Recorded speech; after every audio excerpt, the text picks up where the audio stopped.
जय श्री राधे कृष्ण। आइए आज आप सब सुनेंगे नवरात्रि के दूसरे दिन श्री दुर्गा सप्तशती पाठ में दूसरे और तीसरे अध्याय की कथा। तो बोलिए प्रेम से माता नवदुर्गा देवी की जय, सर्वदेवी देवता की जय। मेधा ऋषि बोले, प्राचीन काल में देवता तथा दैत्य में पूरे 100 वर्ष तक युद्ध होता रहा। उस समय दैत्यों का स्वामी महिषासुर था एवं देवताओं के स्वामी इंद्र थे। उस संग्राम में देवताओं की सेना महाबली दैत्यों से हार गई। तब सभी देवताओं को जीतकर महिषासुर इंद्र बन बैठा। हार खाकर सभी देवता ब्रह्मा जी को अग्रणी बनाकर वहां गए जहां विष्णु तथा शंकर जी विराजमान थे। वहां पर देवताओं ने महिषासुर के सभी उपद्रव एवं अपनी पराभव आदि का पूरा वृतांत कह सुनाया।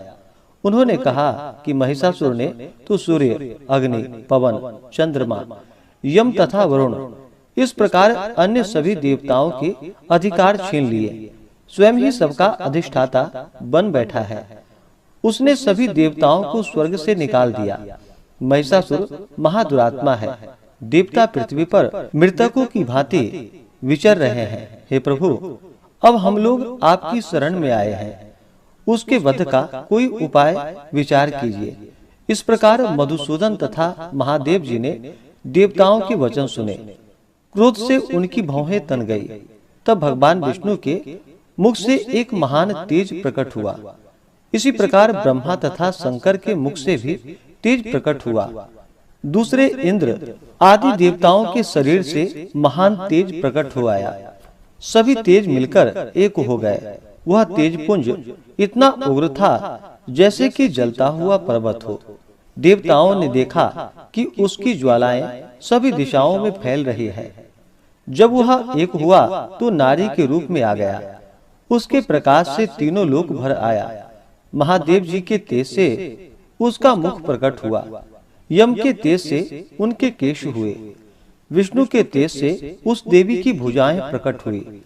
चंद्रमा से दोनों स्तन, इंद्र के तेज से उनका कटी प्रदेश, वरुण के तेज से जंघा व उरुस्थल, पृथ्वी के तेज से नितंबों का प्रादुर्भाव हुआ। ब्रह्मा के तेज से दोनों चरण, सूर्य के तेज से चरणों की उंगलियां, वसुओं के तेज से हाथों की उंगलियां, कुबेर के तेज से नासिका का आविर्भाव हुआ। उसके दांत तो प्रजापति के तेज से प्रकट हुए। अग्नि के तेज से 3 नेत्र प्रकट हुए। दोनों संध्याओं से दोनों भौहें, वायु के तेज से दोनों कान उत्पन्न हुए। इसी प्रकार दूसरे देवगणों के तेज के द्वारा भगवती का प्रादुर्भाव हुआ। तब समस्त देवताओं के तेजपुंज से प्रकट हुई देवी जी को देख महिषासुर से पीड़ित सभी देवता प्रसन्न हुए। महादेव जी ने उस देवी को अपने त्रिशूल से शूल निकाल कर दिया। श्री विष्णु जी ने अपने सुदर्शन चक्र से प्रकट करके सुदर्शन चक्र दिया। वरुण ने शंख तथा अग्नि ने उन्हें शक्ति दी। मारुति ने धनुष दिया और बाणों से भरपूर 2 तरकस भी दिए। देवराज इंद्र ने अपने वज्र से वज्र दिया। फिर सहस्त्र नेत्र इंद्र ने ऐरावत हाथी से घंटा दिया। यमराज ने कालदंड प्रदान किया। सागरपति ने रुद्राक्ष माला अर्पित किए। ब्रह्मा ने कमंडलू भेंट की। सूर्य ने भगवती के रोम कूपों में अपनी किरणें प्रदान की। काल ने तलवार तथा उत्तम ढाल अर्पण की। क्षीर सागर ने हार तथा कभी पुराने न होने वाले 2 वस्त्र भेंट की। इसी प्रकार चूड़ामणि, दिव्य कुंडल तथा 2 कड़े भी भेंट किए तथा चमकता हुआ अर्धचंद्र, सभी भुजाओं के लिए बाजूबंद, चरणों के लिए नुपुर, कंठ के लिए सर्वोत्तम कुंठुला भेंट की। इस प्रकार सभी उंगलियों के लिए रत्न जड़ित मुद्रिकाएं प्रदान की। विश्वकर्मा ने निर्मल परशु भेंट की और अनेक रूपों वाले अस्त्र, अवेद्य कवच, मस्तक तथा गले में धारण करने के योग्य कभी न कुम्हलाने वाले कमलों की माला दी। जलधि ने उसे बहुत सुंदर कमल दिया। हिमाचल ने वाहन के लिए सिंह और भी अनेक प्रकार के रत्न भेंट किए।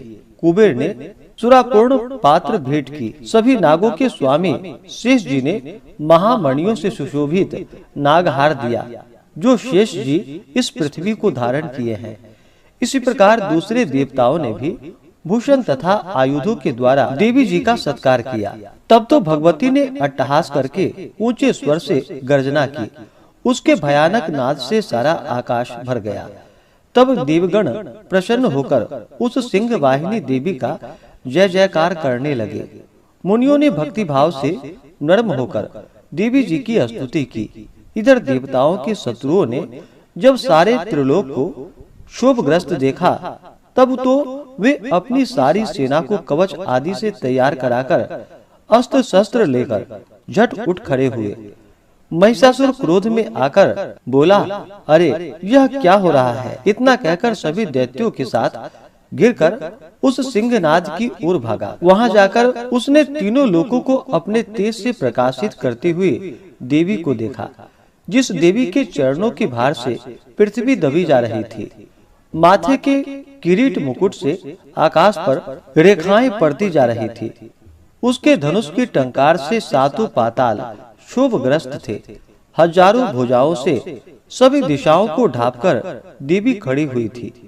उन देवी जी के साथ उन दैत्यों का युद्ध आरंभ हो गया। नाना प्रकार के अस्त्रों शस्त्रों का प्रहार करने लगे। उनसे सभी दिशाएं भर गई। महिषासुर का सेनापति उस समय शिक्षुर नामक एक महान दैत्य था। देवी जी के साथ उसी का युद्ध होने लगा। इसी प्रकार अन्य दैत्यों को तथा चतुरंगिनी सेना के साथ लेकर चामर भी युद्ध करने लगा। 60,000 रथियों के साथ लेकर उदग्र महादैत्य भी युद्ध में प्रवृत्त हो गया। महाहनु दैत्य 1 करोड़ रथियों को साथ लेकर लड़ पड़ा। तलवार के सामने पैने रोम वाला असीलोमा नामक दैत्य 5 करोड़ रथियों के साथ युद्ध में आ गया। 60 लाख रथियों से आवृत बाष्कल दैत्य युद्ध में उतर पड़ा। पारिवारिक दैत्य हाथी एवं घोड़ों के अनेकों सवारों के समूह से घिरा हुआ करोड़ रथियों के साथ उस युद्ध में युद्ध करने लगा। विडाल दैत्य 5 अरब रथियों को साथ लाकर लड़ने लगा। और भी हजारों महादैत्य रथों, हाथियों, घोड़ों से घिरे हुए रथियों को साथ लाकर देवी जी के साथ युद्ध करने लगे। उस रणांगन में स्वयं महिषासुर भी रथों, हाथियों एवं अश्वों की सेनापति से घिरा हुआ खड़ा था। तोमर, भिंदीपाल, शक्ति, मूषल, परशु, पट्टीस, संग आदि शस्त्रों से युद्ध में देवी जी के साथ युद्ध करने लगे। कुछ दैत्यों ने देवी जी पर शक्तियां छोड़ी एवं दूसरे ने पास फेंके। तब उस चंडिका देवी ने उन पर अस्त्रों शस्त्रों की वर्षा करके तोड़ डाला।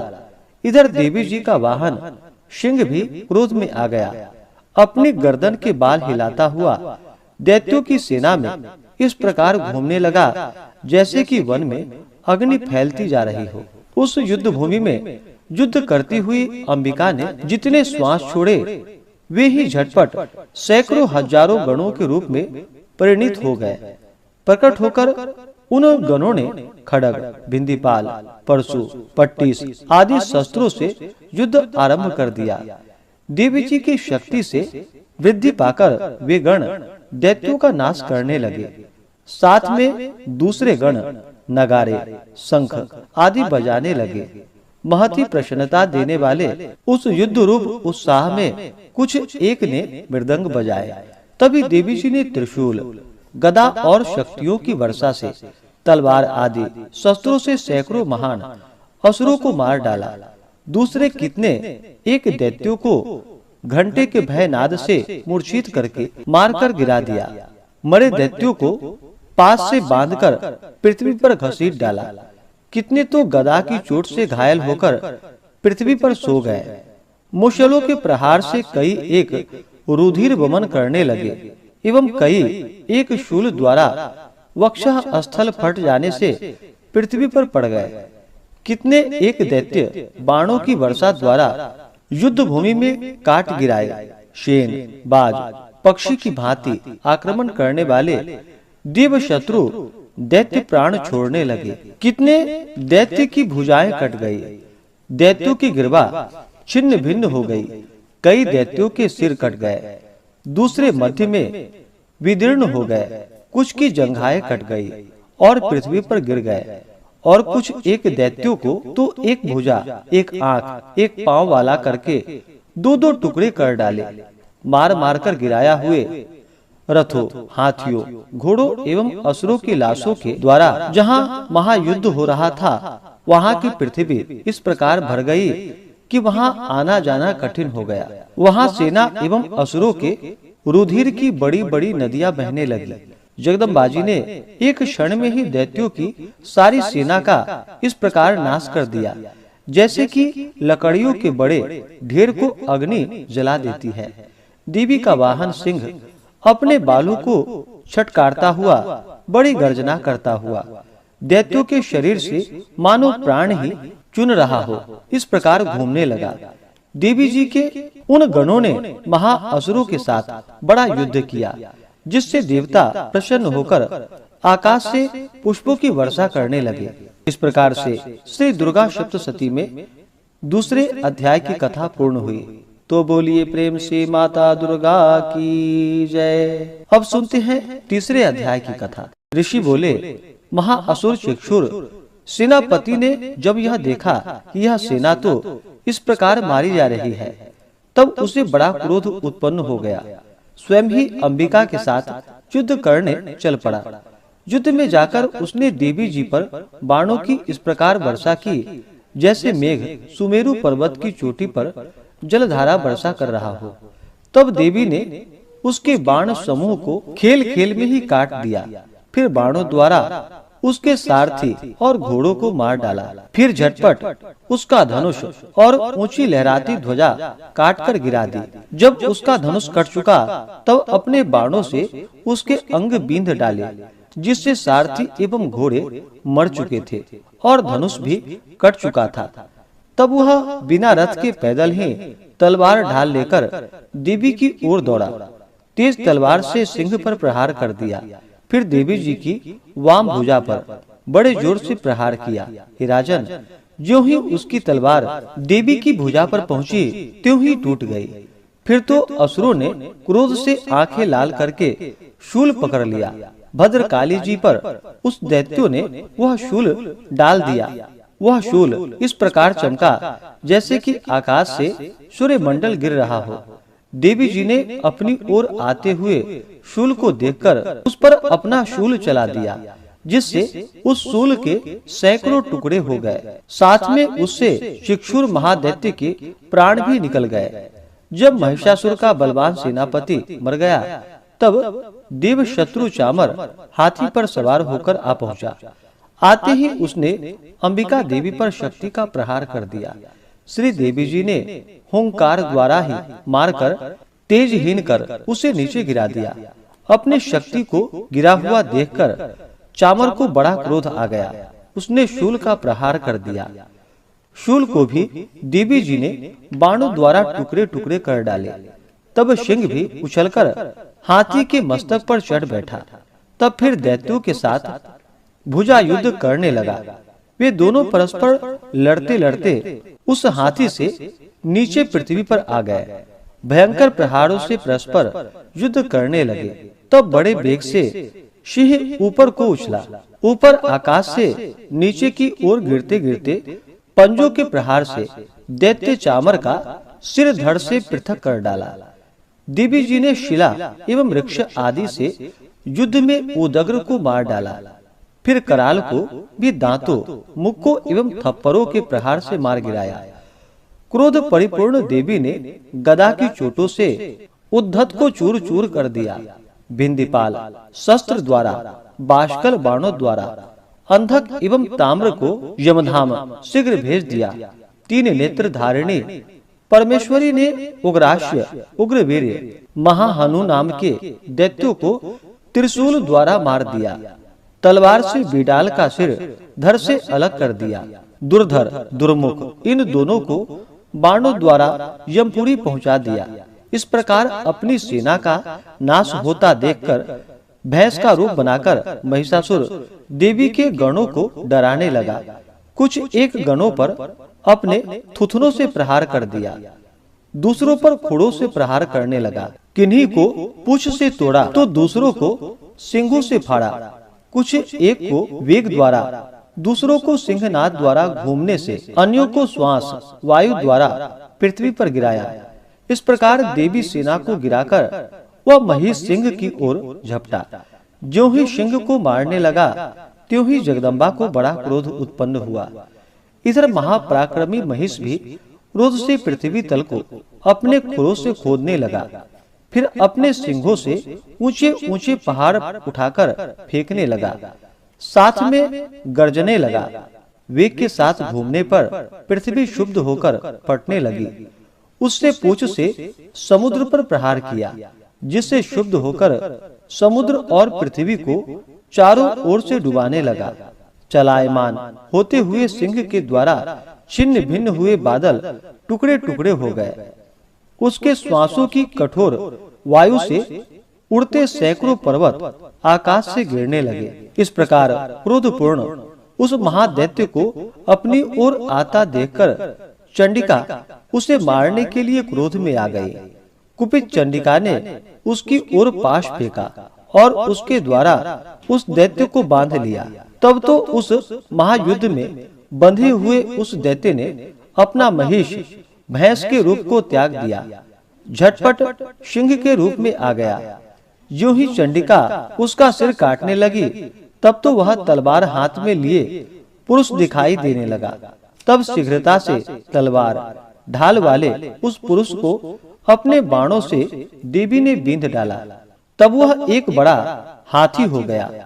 अपनी सूंड से उस महान सिंह को खींचा, फिर गरजने लगा। उसके खींचते समय अपने खड़ग के द्वारा देवी ने उसकी सूंड को काट दिया। फिर वह महादैत्य भैंस के रूप में आ गया। इस प्रकार चराचर त्रिलोकों को सताने लगा। उस समय जगन माया चंडिका क्रोध में आकर फिर उत्तम मधुपान करने लगी और लाल लाल नेत्र करके हंसने लगी। वह दैत्य भी बल पराक्रम के मद में उन्मत्त होकर गर्जने लगा। अपने सिंगों से पहाड़ उठाकर देवी की ओर फेंकने लगा। देवी जी ने भी अपने बाणों के समूह से उसके फेंके हुए पर्वतों को चूर्ण चूर्ण कर दिया। तब सुरापान के मद के कारण लाल लाल मुख वाली चंडिका जी ने कुछ अस्त व्यस्त शब्दों में कहा। देवी जी बोली, रे मूढ़, जब तक कि मैं मधुपान न कर लूं, तब तक तू क्षण भर के लिए गरज ले। मेरे द्वारा संग्राम भूमि में तेरा वध हो जाने पर तो शीघ्र ही देवता भी गरजने लगेंगे। ऋषि बोले, इस प्रकार कहकर देवी जी उछलकर उस महादैत्य पर चढ़ गई। पांव से दबाकर दैत्य के कंठ पर त्रिशूल से आघात किया। देवी के पांव से दबे हुए उस दैत्य ने अपने मुख से बाहर निकलने का प्रयत्न दूसरे रूप से किया। अभी आधा निकला ही था कि देवी जी ने अपने पराक्रम द्वारा वही रोक लिया। आधा निकलकर भी उस दैत्य ने युद्ध करना आरंभ कर दिया। तब देवी जी ने अपनी तीखी तलवार से उसका सिर काटकर नीचे गिरा दिया। दैत्य सेना हाहाकार करने लगी। तब उस सारी सेना का भी देवी जी ने नाश कर दिया। सभी देवता अत्यंत प्रसन्न हुए। दिव्य महर्षियों के साथ देवता लोग ने उन देवी की स्तुतियां की। गंधर्व जन गान करने लगे और अप्सराएं नाचने लगी। इस प्रकार से दुर्गा सप्तशती पाठ में तीसरे अध्याय की कथा पूर्ण हुई। तो बोलिए प्रेम से माता दुर्गा की जय, नव दुर्गा देवी की जय, सर्व देवी देवता की जय। तो आशा करता हूँ कि यह जानकारी आपको अच्छा लगा हो। इसी प्रकार से ज्ञानवर्धक जानकारियाँ प्राप्त करते रहने के लिए, व्रत पूजा के बारे में जानने के लिए, कथा को सुनने के लिए चैनल पे अगर आप पहली बार आए हैं तो चैनल को लाल बटन दबा करके सब्सक्राइब करें। साथ में बेल आइकन घंटी को दबाएं ताकि आने वाली वीडियो का नोटिफिकेशन आपको समय से मिलता रहे।